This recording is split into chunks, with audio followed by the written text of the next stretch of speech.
সুপ্রভাত বন্ধুরা, আজ হলো 16 জানুয়ারি 2 মাঘ শুক্রবার। আজকের সকালের বিশেষ বিশেষ খবরগুলি হলো, আজ পবিত্র শবে মেরাজ। শবে মেরাজের রোজা 16 এবং 17 জানুয়ারি অর্থাৎ শুক্রবার এবং শনিবার। মার্চ এপ্রিলে নির্বাচন, কাটিগড়ায় এবার পদ্ম ফুটাতে চাই, ঘোষণা মুখ্যমন্ত্রী হিমন্ত বিশ্ব শর্মার। ফারাক খুব বেশি নয়, আবার জনমত সমীক্ষা, হিমন্ত বিশ্ব শর্মাকে মুখ্যমন্ত্রী চান হিন্দুরা, গৌরব গগৈকে চান মুসলিমরা। শনিবার কামাখ্যা থেকে বন্দে ভারতের উদ্বোধন, বৈঠক নিষ্ফলা। আগামী 27 জানুয়ারি দেশ জুড়ে ব্যাংক ধর্মঘট, লাগাতার 4 দিন বন্ধ থাকবে ব্যাংক পরিষেবা। দেবব্রত প্রদ্যুৎ মুখ্যমন্ত্রীর এজেন্ট, রেজাউল অস্বস্তি ছাড়ছে না কংগ্রেসকে। ইরানের দিকে অগ্রসর মার্কিন নৌবহর, মধ্যপ্রাচ্যে যুদ্ধের দামামা। ইরানের আকাশসীমা বন্ধ, বাতিল এয়ার ইন্ডিয়ার বিমান। ইরানে আটকা পড়া ভারতীয়দের ফেরাতে উদ্যোগ কেন্দ্রের। প্রথম দফায় প্রত্যাবর্তনের সম্ভাবনা আজ।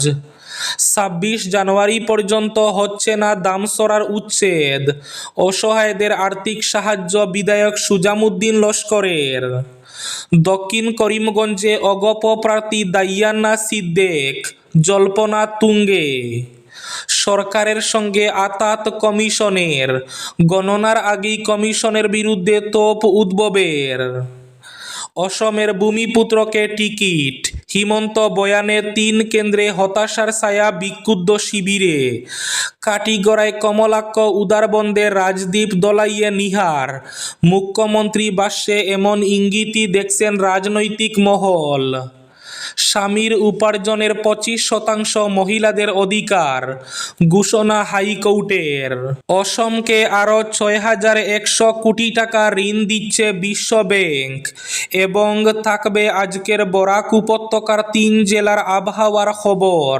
তাহলে বিস্তারিত খবরে যাওয়ার আগে অবশ্যই ভিডিওটিতে একটি লাইক করে চ্যানেলটি সাবস্ক্রাইব করে পাশের বেল আইকনটি বাজিয়ে রাখবেন, এবং ফেসবুক পেজটি ফলো করে ভিডিওটি অবশ্যই শেয়ার করবেন, যাতে সঠিক তথ্যগুলো সবার কাছে পৌঁছাতে পারে। এবার শুনুন আজকের খবরগুলির বিস্তারিত। প্রথম খবর, মার্চ এপ্রিলে নির্বাচন, কাটিগড়ায় এবার পদ্ম ফুটাতে চাই, ঘোষণা মুখ্যমন্ত্রী হিমন্ত বিশ্ব শর্মার।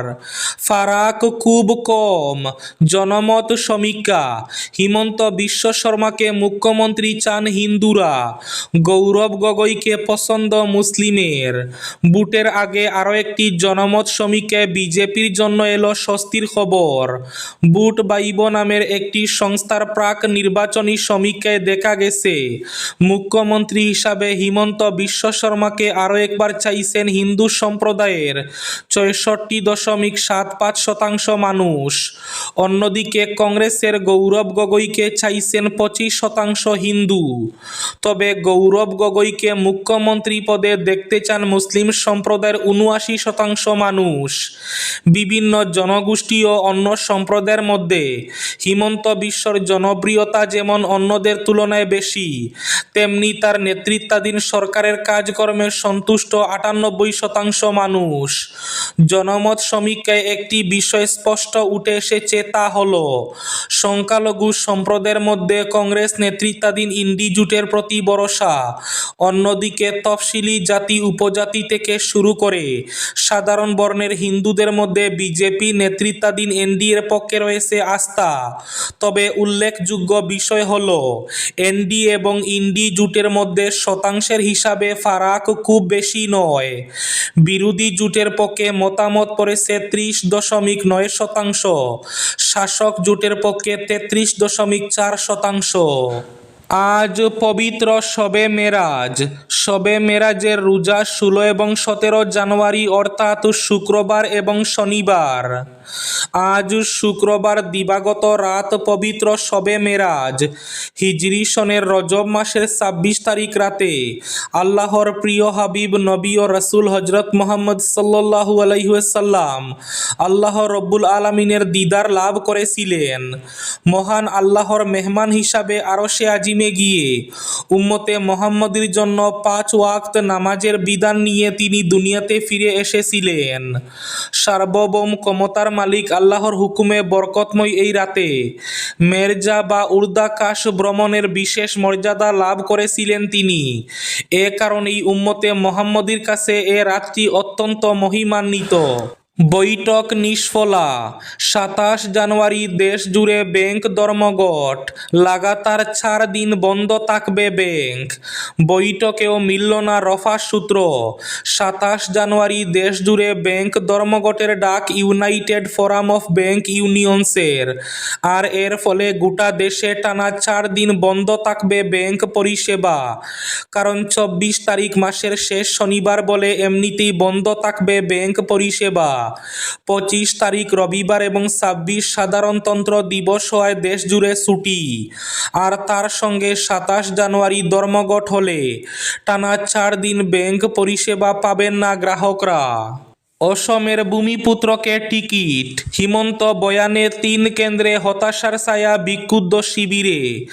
কাটিগড়ায় কমলাক্ষ উদারবন্দে রাজদীপ দলাইয়ে নিহার। মুখ্যমন্ত্রী বাসে এমন ইঙ্গিতই দেখছে রাজনৈতিক মহল। অন্যদিকে দক্ষিণ করিমগঞ্জে অগপ প্রার্থী দাইয়ান্না সিদ্দেক জল্পনা তুঙ্গে। আসন্ন বিধানসভা নির্বাচনকে সামনে রেখে গোটা রাজ্যের সঙ্গে দক্ষিণ করিমগঞ্জ বিধানসভা কেন্দ্রেও রাজনৈতিক উত্তাপ বাড়ছে। আর নানা কারণে শ্রীভূমি জেলার 4টি বিধানসভার মধ্যে 124 নম্বর দক্ষিণ করিমগঞ্জ বিধানসভা কেন্দ্রটি আকর্ষণের কেন্দ্রবিন্দু হয়ে দাঁড়িয়েছে। দক্ষিণে শাসক দলের কোনো সম্ভাব্য প্রার্থীকে সরাসরি প্রচারে ময়দানে দেখা না গেলেও বিজেপি সংখ্যালঘু উন্নয়ন বোর্ডের জেলা সভাপতি ইকবাল হোসেনকে অনেক আগে থেকেই নির্বাচনী ময়দানে প্রচার চালাতে দেখা গিয়েছে। তবে অসম গণপরিষদ দলের টিকিটের অন্যতম দাবিদার দাইয়ান হোসেন এবার নির্বাচনে প্রতিদ্বন্দ্বিতা করতে কোমর বেঁধে মাঠে নেমেছেন। সরকারের সঙ্গে আতাত কমিশনের। গণনার আগেই কমিশনের বিরুদ্ধে তোপ উদ্ভবের। মহারাষ্ট্রে বৃহস্পতিবার হাই ভোল্টেজ পুর নির্বাচন অনুষ্ঠিত হয়েছে। পুর কর্পোরেশন সহ মোট 29টি স্থানীয় প্রশাসনের ভোট গ্রহণ সম্পন্ন হয় এদিন। এর মধ্যে সবচেয়ে বেশি নজর কেড়েছে বিএমসি নির্বাচন। সেই ভোটকে ঘিরে কমিশনের বিরুদ্ধে সরব হয়েছেন শিবসেনা প্রধান উদ্ধব ঠাকরে। তার অভিযোগ কমিশন ও সরকারের মধ্যে আঁতাত রয়েছে এবং নির্বাচন কমিশন সংবিধান বিরোধী সংস্থা হয়ে উঠেছে।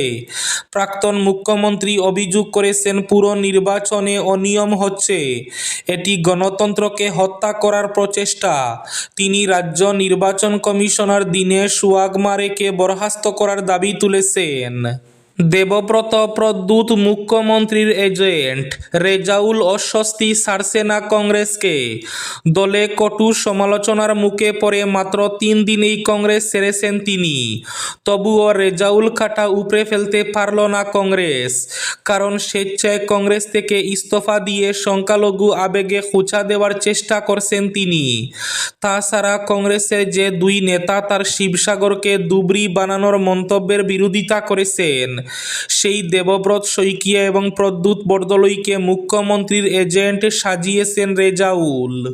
শনিবার কামাখ্যা থেকে বন্দে ভারতের উদ্বোধন। দেশের প্রথম বন্দে ভারত স্লিপার এক্সপ্রেসের শুভারম্ভকে সামনে রেখে গৌহাটির কামাখ্যা স্টেশনে এখন চূড়ান্ত প্রস্তুতি চলছে। এদিকে শনিবার কামাখ্যা এবং মালদা স্টেশন উভয় দিক থেকে যা চকচকে করে তোলা হয়েছে। বন্দে ভারত স্লিপার এক্সপ্রেসকে ভার্চুয়ালি সবুজ পতাকা দেখিয়ে শুভারম্ভ করবেন প্রধানমন্ত্রী নরেন্দ্র মোদী। ইরানের দিকে অগ্রসর মার্কিন নৌবহর, মধ্যপ্রাচ্যে যুদ্ধের দামামা।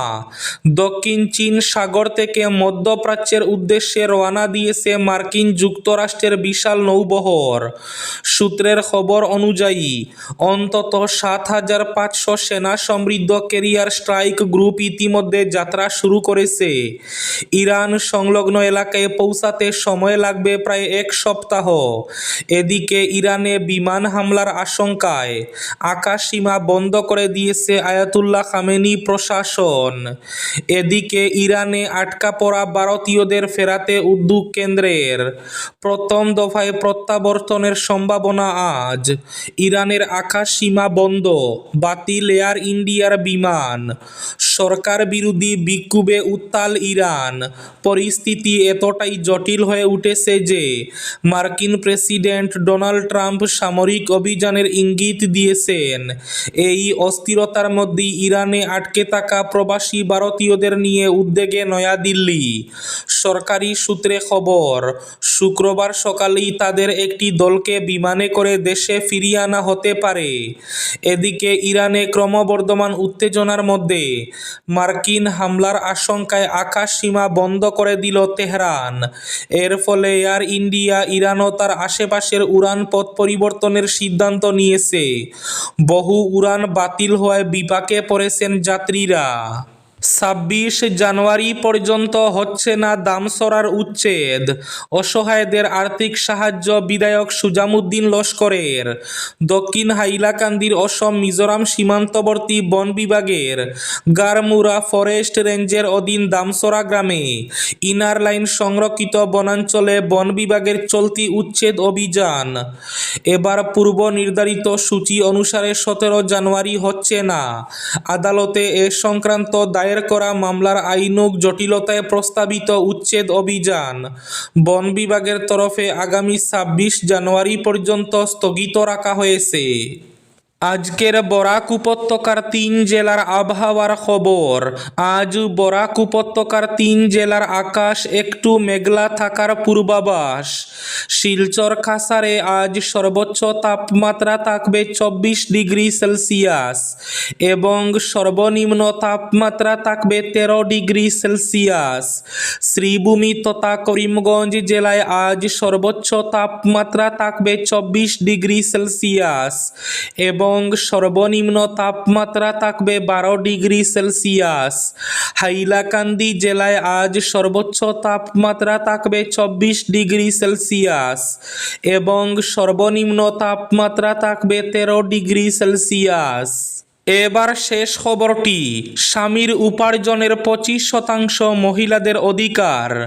স্ত্রীর ভরণ পোষণ কোনো দয়া নয়, স্বামীর আইনগত এবং নৈতিক দায়িত্ব। স্পষ্ট বার্তা দিয়ে জানিয়ে দিল এলাহাবাদ হাইকোর্ট।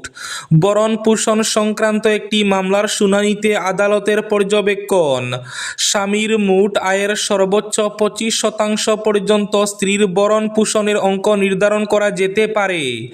সেই সঙ্গে ফ্যামিলি কোর্টের রায় বহাল রেখে স্বামীর আবেদন খারিজ করে দিলেন বিচারপতি। এই ছিল আজকের সকালের বিশেষ খবরগুলি। ভিডিওটি অবশ্যই লাইক করে শেয়ার করে দেবেন।